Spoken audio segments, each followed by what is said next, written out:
Hello दोस्तों, मेरा नाम मनोज कुमार। आज मैं आपको 10th क्लास मैथ एनसीईआरटी की प्रश्नावली 13.1 का दूसरा क्वेश्चन सॉल्व करेंगे।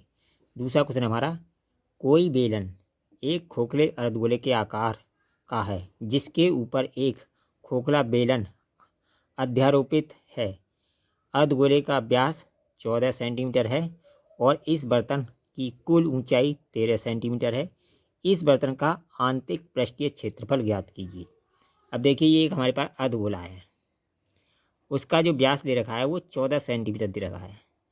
अर्धगोले का व्यास दे रखा है 14 सेंटीमीटर, तो अर्धगोले की त्रिज्या कितनी होगी हमारी? 7 सेंटीमीटर होगी।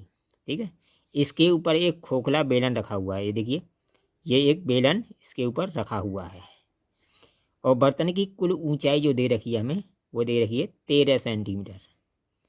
यानी बर्तन की कुल ऊंचाई कितनी दे रखी है? 13 सेंटीमीटर। अब देखिए, जब इसकी त्रिज्या है, ये यहाँ से यहाँ तक त्रिज्या 7 सेंटीमीटर है, तो नीचे भी ये त्रिज्या है, ये भी हमारी कितनी होगी? 7 सेंटीमीटर होगी। कितनी होगी? 60 सेंटीमीटर। अब 13 में से हम 7 घटा देंगे तो हमारी जो ऊंचाई है बेलन की वो निकल के आ जाएगी। जो खोखला बेलन है उसकी ऊंचाई निकल के आएगी, यानी यहाँ से यहाँ तक की ऊंचाई हमारी कितनी आएगी? 6 सेंटीमीटर। इसकी कुल ऊंचाई कितनी है? 13 सेंटीमीटर। अब देखिए, 7 यहाँ तक है और 7 भी नीचे त्रिज्या होगी। इसकी त्रिज्या को हम कुल ऊंचाई से घटा देंगे तो हमारी खोखले बेलन की ऊंचाई निकल के आ जाएगी। तो देखिए, हमारी h बराबर हो जाएगी 6 सेंटीमीटर और r बराबर हो जाएगी 7 सेंटीमीटर। ठीक है, अब हमारे पास h भी है और r भी है, तो आंतरिक पृष्ठीय क्षेत्रफल का सूत्र क्या होता है हमारा? अब देखिए, इसका हम अलग लिखेंगे और इसका अलग निकालेंगे। ठीक है, इन दोनों को जोड़ देंगे तब हमारा अंदर अंदर का आएगा। इसके अंदर वाले का इसका भी अंदर निकल आए, गुणन का भी और अर्धगोले का भी अंदर अंदर का आंतर, यानी अंदर वाला जो पृष्ठ है इसका पूरा गोले का और अर्धगोले का, वो बेलन का अर्धगोले का, इन दोनों का पृष्ठीय क्षेत्रफल ज्ञात करना है। ठीक है, तो इनका अलग अलग निकालेंगे और आंतरिक पृष्ठीय क्षेत्रफल बराबर होता है हमारा आंतरिक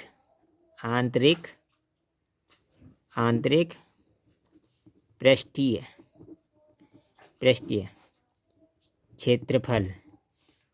क्षेत्रफल बराबर होगा हमारा बेलन का वक्र पृष्ठीय क्षेत्रफल, बेलन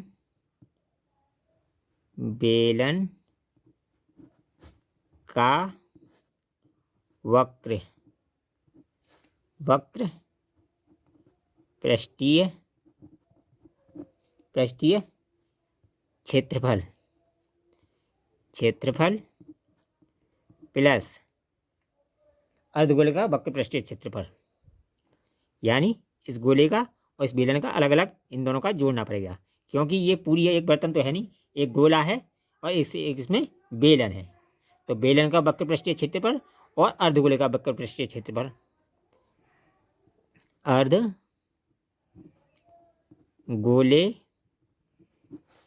का वक्र पृष्ठीय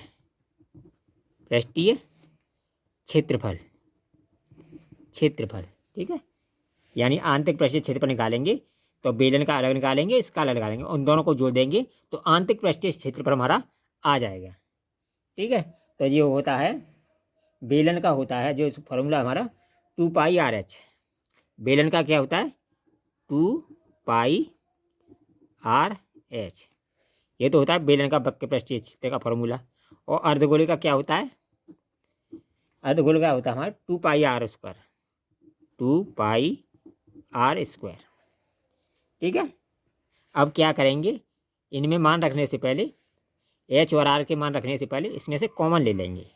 ठीक है, देखिए, 2 भी इसमें, 2 इसमें, पाई इसमें, पाई इसमें, r इसमें, r इसमें, तो 2πr हमने कॉमन ले लिया। ठीक है, यहाँ क्या बचा?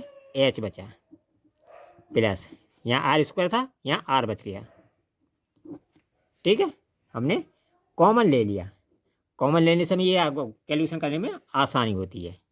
ठीक है, तो 2 गुणा पाई का मान 22/7 गुणा आर कितनी है हमारी 7 और कोष्टक में एच कितनी है 6 + 7।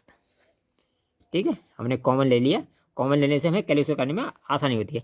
अब देखिए 7 से 7 कैंसिल हो गया, 22 दूनी 44, 44। अब देखिए 6 और 7 13 गुणा 13 बराबर। अब 13 का इसमें गुणा करेंगे, 13 चौका 52, 52 के 2 हासिल को 5 और 13 चौका 52 और 5 57, 57 यानी 572 सेंटीमीटर स्क्वायर।